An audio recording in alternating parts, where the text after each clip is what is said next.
Hello, my name is Aaron Claiborne, and I'm the outreach specialist for Wisconsin Voices for Recovery. Um, Today, I have Mike with me to share his experience about stigma. Welcome, Mike. How you doing today? I'm doing well, Aaron. Thanks. That's good. Now, if you could tell me, when you hear the word stigma, what does it mean to you?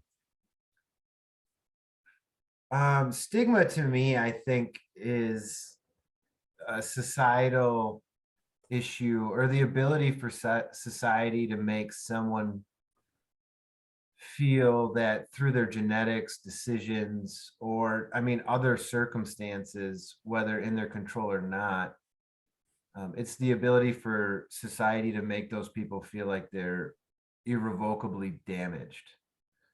Um,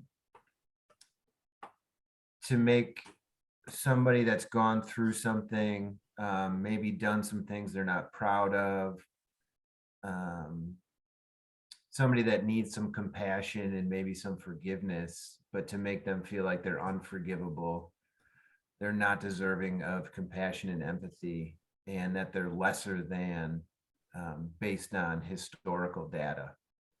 Um, and to me, that's one of the biggest barriers to anybody trying to get better in anything, when society's against them and they're telling them constantly that they're lesser than, they don't deserve this, they irredeemable, um, things of that nature. Um, it's a dark cloud that hangs over everybody's head that has these different ailments or these different conditions. Um, that's just a roadblock to getting help and getting in recovery. Yeah, I like that analogy, a dark cloud that hangs over a person. Thank you for that. So now, let me ask you, how does stigma harm people seeking or in recovery? I think first off, and I can speak from personal experience trying to get help with addiction, you don't want to admit you have a problem because you're assuming everybody's going to think you failed, think you're not a good human being, um, and carry along with them whatever stereotypical idea they have and put it on you, no matter what their historical reference to you is. They take that one thing and that's you now. So I didn't want to get help uh, because I thought it meant people were going to think I was bad, or, like I said earlier, irredeemable, irrevocably damaged. I also think it harms people after they get help, because then their access to the rest of the world that, let's say, a normal person has is diminished. It's harder to get employment. It's um, it's harder to do social activities, especially around here, right?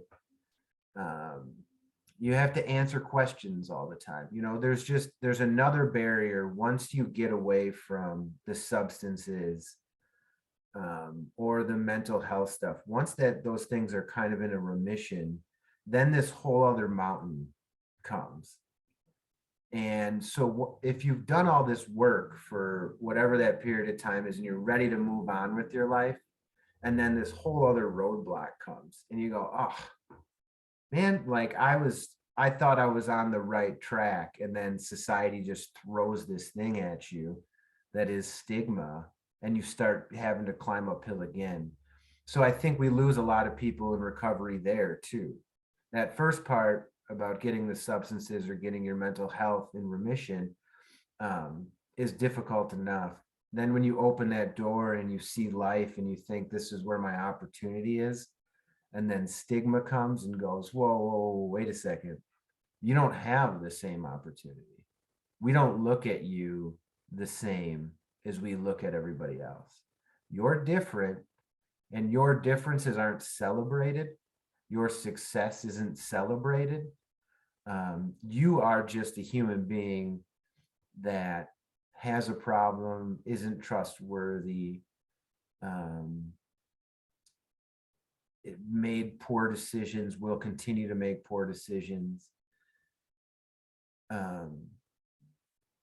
and aren't deserving of these opportunities, right?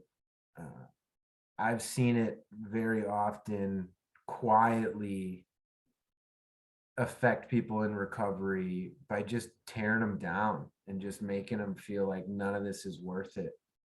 And it blocks people from entering recovery, and it blocks people from long-term recovery. A lot of folks, myself included, didn't get to where we got because we felt like we were awesome, great people, right?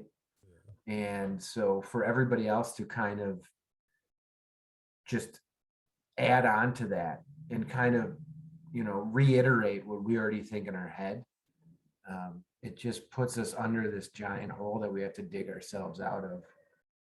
And it's unfortunate, man. It's one of those things that you didn't want, right?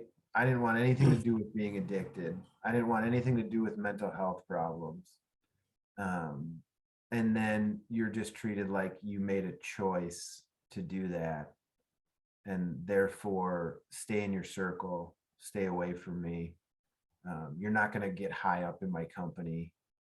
You might not even get employed in my company. And you wonder why, at the end of the day, those stigmas exist. And it's kind of like a self-fulfilling prophecy.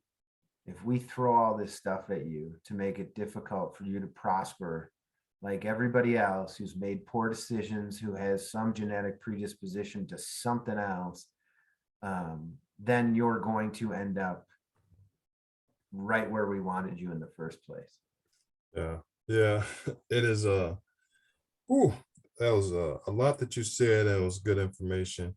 And I'm sure I've experienced, I'm sure a lot of people have experienced. Really appreciate you sharing today, Mike. Do you have any final thoughts before we end our interview today? No, I just appreciate what you're doing, and hopefully it's starting to trudge that road to get us out of the stigma. Yeah, hopefully. Thank you so much for your insight. Um, so thanks again, Michael. Like I said before, everybody please check back every day during the month of July for others sharing their experience about stigma, and have a great rest of your day. Michael, thanks again. Thanks, Aaron.